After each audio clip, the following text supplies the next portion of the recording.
नमस्कार दोस्तों, मैं विकास भारद्वाज एक बार फिर आप सभी का मेरे इस वीडियो में स्वागत करता हूं। आज के इस वीडियो में हम लोग क्रिमिनल प्रोसीजर कोड 1973 के सभी महत्वपूर्ण धाराओं को देखेंगे। जो भी महत्वपूर्ण धाराएं आपके परीक्षा उपयोगी है उसे एक वीडियो में समाहित करने की कोशिश की गई है, ताकि आप एग्जाम के समय काफी कम समय में पूरे सीआरपीसी को रिवीजन कर पाए। वीडियो शुरू करने से पहले अगर आपको वीडियो अच्छा लगता हो तो लाइक करिए, शेयर करिए, साथ ही साथ चैनल पर पहली बार आए हैं तो इस चैनल को सब्सक्राइब जरूर करिएगा, क्योंकि यह चैनल आपके लिए हमेशा हेल्प के लिए तैयार रहता है। चलिए देखते हैं कौन कौन से महत्वपूर्ण धाराएं आपके लिए इसमें लिया गया है। महत्वपूर्ण धाराओं को शुरू करने से पहले हम लोग सीआरपीसी के ओवरव्यू को देखेंगे। तो इस अधिनियम का नाम क्या है? दंड प्रक्रिया संहिता 1973 है। साथ ही साथ इसमें कुल 37 अध्याय है, कुल 484 धाराएं हैं और यह संपूर्ण भारत में लागू है। जब से अनुच्छेद 370 हट गया है तो ये जम्मू कश्मीर में भी अब लागू है और इसकी लागू तिथि जो है वो है 1 अप्रैल 1974। याद रखिएगा, यहाँ से भी सवाल आपके लिए बन सकते हैं और इन सब चीजों को आप जरूर याद रखिएगा। तो चलिए देखते हैं, पहली महत्वपूर्ण धारा है संक्षिप्त नाम, विस्तार और प्रारंभ किस धारा में वर्णित है? Short title extend and commencement is described in which section? Answer है इसका दोस्तों सेक्शन 1 में यह डिफाइन किया हुआ है। इसमें जो भी सवाल हैं वो सब सीआरपीसी से संबंधित हैं, इसलिए सीआरपीसी वर्ड को मैंने बार बार रिपीट नहीं किया है, तो उसे आप अंडरस्टूड समझिएगा। अगला जो है जमानतीय और अजमानतीय अपराध किस धारा में परिभाषित है? बेलेबल और non bailable offences are defined in which section? तो ऑप्शन इसका सही उत्तर है दोस्तों सेक्शन 2A में। सेक्शन 2 के ए में ही जमानती और अजमानती दोनों अपराध के बारे में बताया गया है। अगला जो इम्पोर्टेंट क्वेश्चन है, यह धारा है वो है संज्ञेय और असंज्ञेय अपराध किस धारा में परिभाषित है? Cognizable and non cognizable offences are defined in which section? तो इसे याद रखने का ट्रिक है, सीएल हम लोगों को एक छुट्टी मिलती है कैजुअल लीव, तो जो 2 का सी है उसमें संज्ञेय अपराध कॉग्निजिबल ऑफेंस है एंड 2 के एल में जो है वो क्या है? नॉन कॉग्निजिबल ऑफेंस को डिफाइन किया गया है। चलते हैं आगे। परिवाद complaint is defined in which section? परिवाद किस धारा में परिभाषित है? तो सेक्शन 2D में कंप्लेंट को डिफाइन किया गया है। चलते हैं आगे। आगे जो इम्पोर्टेंट है जांच, inquiry is defined in which section? जांच किस धारा में परिभाषित है? यह है 2 के जी में जो है जांच परिभाषित किया गया है। तो इसे याद करने का बहुत ही सिंपल ट्रिक देता हूँ, इंक्वायरी का आई और इसका जी लीजिए, आईजी साहब। आईजी साहब से याद रखिए इंक्वायरी इन 2G। आगे चलते हैं, इन्वेस्टिगेशन अन्वेषण किस धारा में परिभाषित है? Investigation is defined in which section? तो इसका सही उत्तर है दोस्तों 2H में, मतलब 2H में। तो इंक्वायरी के बाद इन्वेस्टिगेशन है, तो इंक्वायरी आपको आईजी याद हो गया तो 2H में इन्वेस्टिगेशन। चलते हैं आगे। Judicial proceeding is defined in which section? न्यायिक कार्यवाही किस धारा में परिभाषित है? तो इसका सही उत्तर है दोस्तों 2I में। ठीक है, जुडिशियल प्रोसीडिंग 2I में। अगला है अपराध किस धारा में परिभाषित है? Offence is defined in which section? तो ये है किसमें? आप इसे 2 के N में, इसे याद रखना है तो आप ऑफेंस का O और इसका N लीजिए, मतलब कि आप ऑन हो जाइए, ऑन हो जाइए। O से ऑफेंस, N से N, 2 के N में ऑफेंस परिभाषित है। चलते हैं आगे। अगला जो इम्पोर्टेंट है वो पुलिस थाने का भाग साधक अधिकारी किस धारा में परिभाषित है? Officer incharge of a police station is defined in which section? सही उत्तर है दोस्तों 2 के O में जो है officer incharge of a police station, OO आप याद रखिए, ऑफिसर इंचार्ज पुलिस स्टेशन, या इसे SHO स्टेशन हाउस ऑफिसर भी बोलते हैं, तो OO से 2O। चलेंगे आगे। Police report is defined in which section? तो यह है 2 के R में। ठीक है, जैसे हम लोग PR सबमिट करते हैं, प्रोसिक्यूशन रिपोर्ट जिसको बोलते हैं, तो उसी PR से आप याद रखिए, P से पुलिस रिपोर्ट, R में है, 2 के R में डिफाइंड है। चलेंगे आगे। समन मामला किस धारा में परिभाषित है? Summons case is defined in which section? तो समन जो है वो 2 के W में है, जैसे वारंट का W लीजिए और समन का S लीजिए, मतलब समन का उल्टा 2W में जो है ये समन मामला परिभाषित है। एक नया अमेंडमेंट में जोड़ा गया, पीड़ित किस धारा में परिभाषित है? Victim is defined in which section, तो 2 के W के A में जो है 2WA में जो है पीड़ित को विक्टिम को डिफाइन किया गया है। चलते हैं आगे। आगे जो इम्पोर्टेंट है वो है वारंट मामला किस धारा में परिभाषित है। जैसे 2 के W में क्या था, समन केस था, लेकिन वारंट मामला 2 के X में है। 2 के X में वारंट मामला डिफाइन किया गया है। तो डेफिनेशन से ये सारे इंपॉर्टेंट हम लोगों ने ले लिए हैं। चलते हैं आगे कि दंड न्यायालयों के वर्ग किस धारा में वर्णित है। Classes of criminal court is described in which section, तो इस सेक्शन 6 में इसके बारे में बताया गया है। अगर आपको इन सारी चीजों का डिटेल वीडियो चाहिए तो आप प्लेलिस्ट में विजिट करिएगा, वहाँ सीआरपीसी के सारे ही वीडियो को डिटेल एक्सप्लेन किया गया है। ये एक रिवीजन वीडियो है, इस तरीके से आप आसानी से रिकॉल कर सकते हैं तुरंत उन सारी चीजों को। इसके लिए इसे बनाया गया है कि शॉर्ट पैन ऑफ टाइम आपके पास है तो आप कैसे रिवाइज करेंगे, इसलिए इस वीडियो को मैंने बनाया है। चलते हैं आगे कि जनता कब मजिस्ट्रेट और पुलिस की सहायता करेगी, मतलब जनता को जो है कब पुलिस और मजिस्ट्रेट सहायता करेगी, किस धारा में वर्णित है। Police when to assist magistrate and police public when to assist magistrate and police is described in which section, तो ये सेक्शन 37 में इसके बारे में बताया गया है। अगला जो इम्पोर्टेंट सेक्शन है, पुलिस वारंट के बिना कब गिरफ्तार कर सकेगी, when police may arrest without warrant, तो ये सेक्शन 41 में बताया गया है। अब सेक्शन 41 में ABCD 4 क्लॉजेज अमेंडमेंट करके डाले गए हैं, चारों के चारों इंपॉर्टेंट है, उसे आगे कवर किया गया है। चलिए देखते हैं। अगला जो धारा है वो है पुलिस अधिकारी के समक्ष हाजिर होने की सूचना किस धारा में वर्णित है। Notice of appearance before police officer is described in which section, option है, आंसर है इसका सेक्शन 41 का ए। क्या आंसर है, सेक्शन 41 ए। आगे है गिरफ्तारी की प्रक्रिया और गिरफ्तार करने वाले अधिकारी के कर्तव्य किस धारा में है। Procedure of arrest and duties of officer making arrest in which section, किसमें दिया गया है, डिस्क्राइब्ड इन विच सेक्शन, तो सेक्शन 41 के बी में इसके बारे में बताया गया है। एंड सेक्शन 41 का सी बताता है जिले में नियंत्रण कक्ष किस धारा में वर्णित है। Control room at district is described in which section, तो यह है 41 के सी में। एंड गिरफ्तार किए गए व्यक्ति का पूछताछ के दौरान पसंद के अधिवक्ता से मिलने का अधिकार किस धारा में वर्णित है। Right of arrested person to meet an advocate of his choice during investigation is described in which section, ये 41 के डी में बताया गया है। तो ये चारों इंपॉर्टेंट है, चारों विचारों को यहाँ पर कवर किया गया है। चलिए देखते हैं आगे। आगे जो इम्पोर्टेंट धारा है वो है सशस्त्र बलों के सदस्यों का गिरफ्तारी में संरक्षण किस धारा में वर्णित है। Protection of members of the armed forces from arrest is described in which section, इसका सही उत्तर है दोस्तों सेक्शन 45 में इसके बारे में बताया गया है। अगला है गिरफ्तारी कैसे की जाएगी, कौन सी धारा बताती है। Arrest how made is described in which section, section 46 में इसके बारे में बताया गया है। गिरफ्तार किए गए व्यक्ति को गिरफ्तारी के आधारों और जमानत के अधिकार की इत्तला दिया जाना किस धारा में वर्णित है।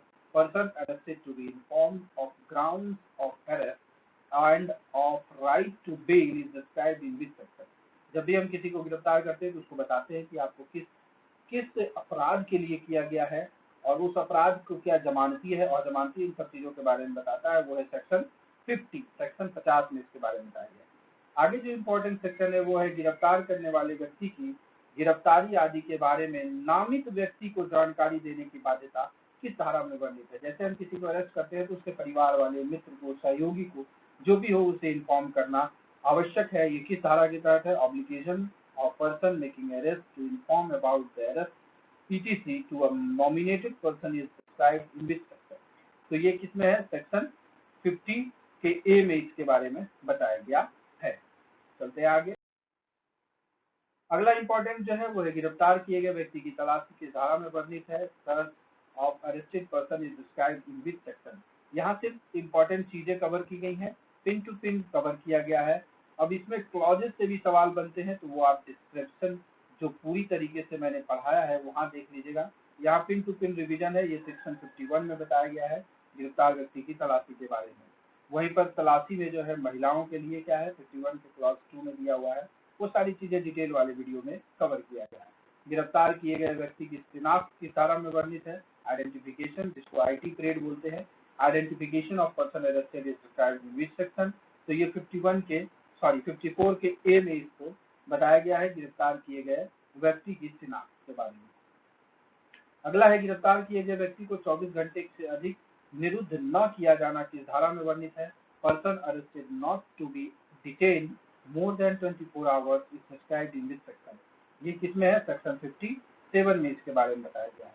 और अगला जो इम्पोर्टेंट सेक्शन है, हाजिर होने के लिए, विवश करने के लिए आदेशिकाएं किस अध्याय में वर्णित है? बहुत ही अच्छे से मैंने डिटेल में बताया था इसे। Process to compel appearance is described in which chapter? किस चैप्टर में है? तो ये चैप्टर 6 में इसके बारे में बताया गया है। चलते हैं आगे। अगला इंपॉर्टेंट है समन का प्रारूप किस धारा में वर्णित है? Form of someone is described in which section? इसका सही उत्तर दोस्तों सेक्शन 61 में बताया गया है। अगला है समन की तामील कैसे की जाए किस धारा में वर्णित है? Summons how served is described in which section? इसका सही उत्तर दोस्तों सेक्शन 62 में बताया गया है। जब समन किए गए व्यक्ति न मिल सके तब तामील किस धारा में वर्णित है?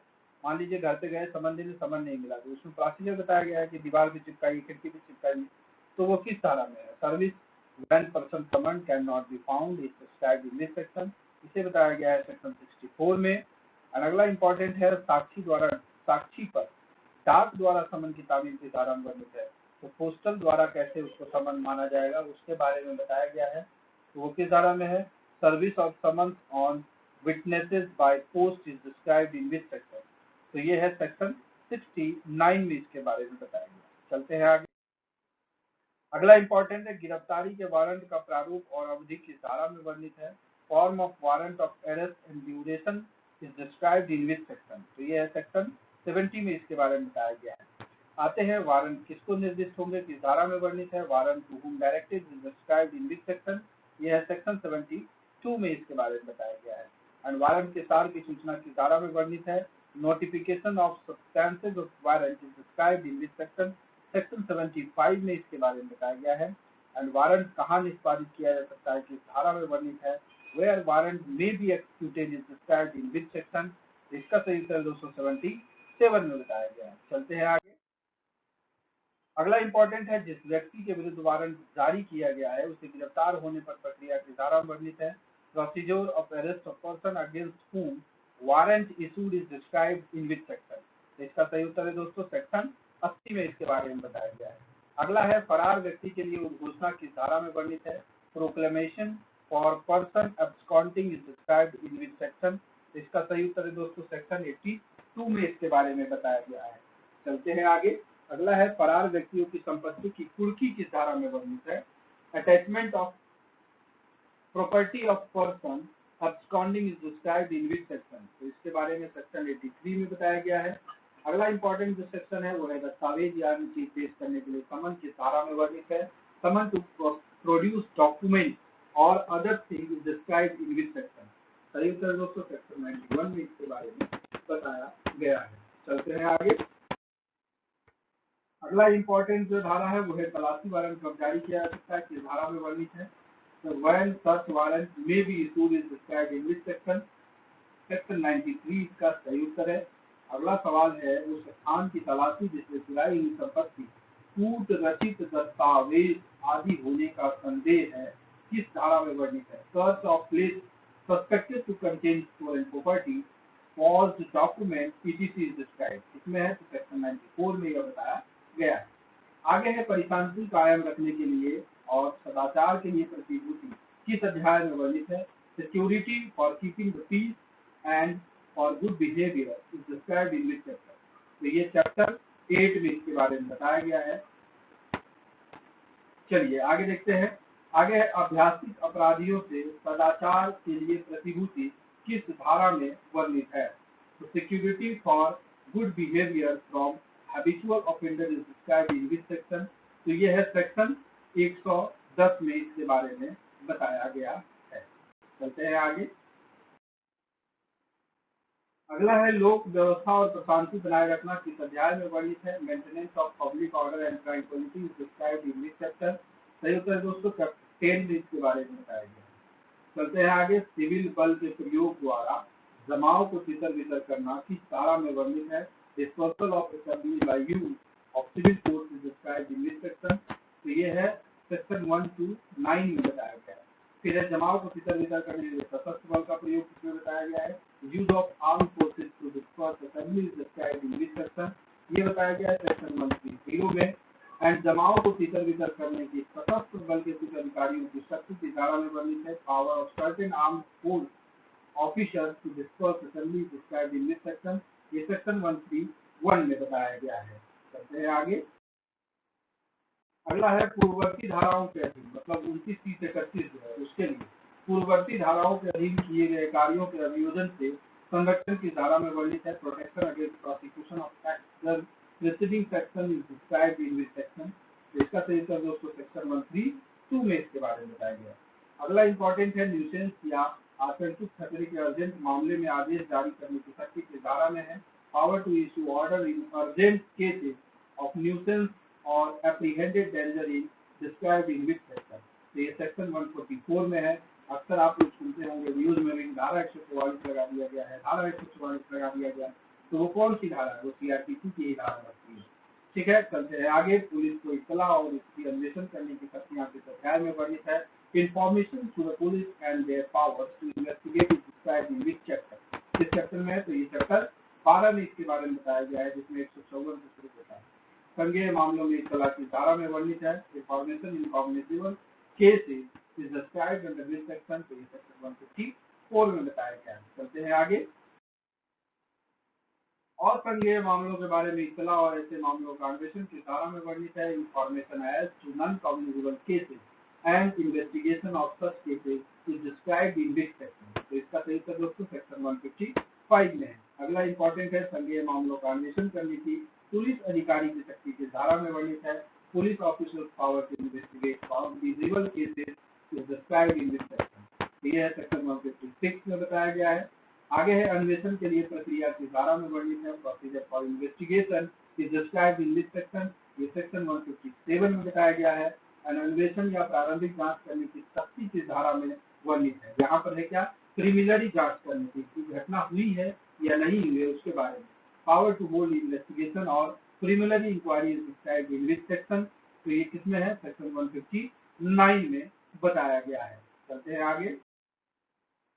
अगला जो है साक्षियों की हाजिरी की अपेक्षा करने की पुलिस अधिकारी की शक्ति की धारा में वर्णित है, police officer power to require attendance of witnesses is described in which section, तो ये सेक्शन 160 में इसके बारे में बताया गया है।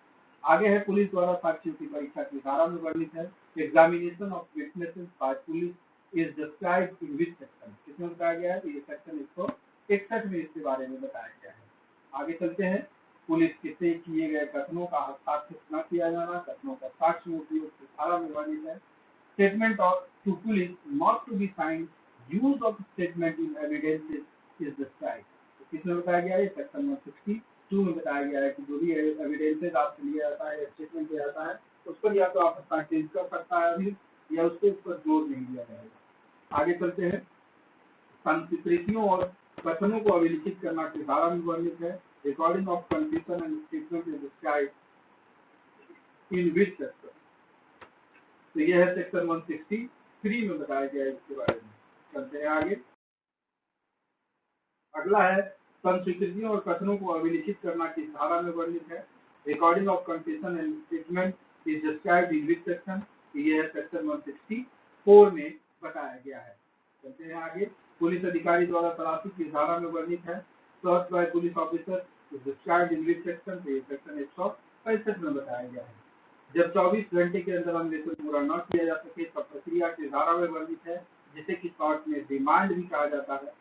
Procedure when investigation cannot be completed in 24 hours is described in this section, और इसे another way से पूछा जा सकता है, remand is described in this section, तो सेक्शन 167 में बताया गया है। अगला सवाल है अन्वेषण में कार्यवाही की डायरी किस धारा में वर्णित है, तो डायरी के बारे में क्या बताया गया है, diary of proceeding investigation is described in which section, ये सेक्शन 172 में बताया गया है। मैं थोड़ा फास्ट बोल रहा हूँ ताकि कम समय में ज्यादा से ज्यादा चीजें कवर कर पाऊँ। चलते हैं आगे।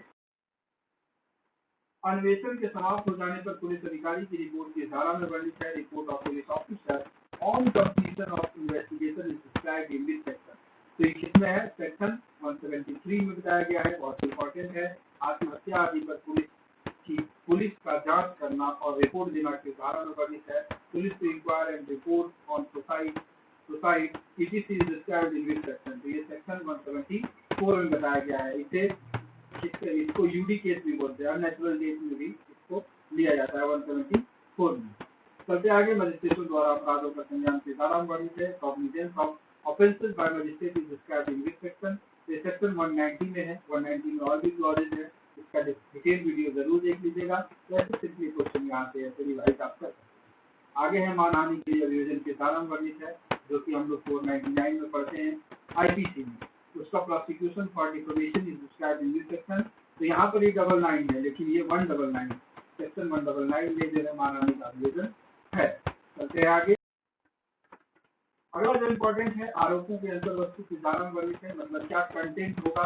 Content of charges is described in this section. तो ये सेक्शन 211 में बताया गया है। आगे है जमानत और बंद पत्र के बारे में किस अध्याय में वर्णित है। Provision as to bail and bound is described in this section. ये सेक्शन 33 में बताया गया है। किन मामलों में जमानत ली जाएगी की धारा में वर्णित है। क्या है, in what cases bail to be taken is in which section होगा, is in which section, in यहाँ छूट गया है। तो इसका जो है उत्तर है सेक्शन 436 में है। और वहीं और जमानती अपराध की दशा में जब जमानत ली जाएगी की धारा में वर्णित है। When bail may be taken in case of non communicable या non bailable offences is described in which section. तो ये सेक्शन 437 में इसके बारे में बताया गया है। चलते हैं आगे। आगे है गिरफ्तारी की आशंका करने वाले व्यक्ति की जमानत मंजूर करने के निर्देश की धारा में वर्णित है। इसे एंटीसिपेटरी बेल बोलते हैं। Direction for grant of bail to person apprehending arrest is described in which section. तो ये सेक्शन 438 में बताया गया है। अगला इंपॉर्टेंट है संपत्ति का बेल किस अध्याय में वर्णित है। Disposal of property is described in which section, sorry in which chapter होगा। ये चैप्टर 34 में बताया गया है। आगे है विचारण की समाप्ति पर संपत्ति के देन के आदेश की धारा में वर्णित है। अगर ट्रायल जो है वो खत्म हो जाता है तो disposal of order for disposal of property eight conclusion of trial is described in this section. तो ये है सेक्शन 452 में इसके बारे में बताया गया है। और सीआरपीसी में कुल कितनी अनुसूचियां हैं, ये लास्ट सवाल है सीआरपीसी का। How many schedule class in CrPC? तो 2 अनुसूचियां हैं, प्रथम और द्वितीय 2 ही अनुसूची हैं। तो इस तरीके से सीआरपीसी पे जो इम्पोर्टेंट जो भी धाराएं थी जिससे सवाल बन सकते हैं उसे यहाँ पर मैंने कवर करने की कोशिश की है।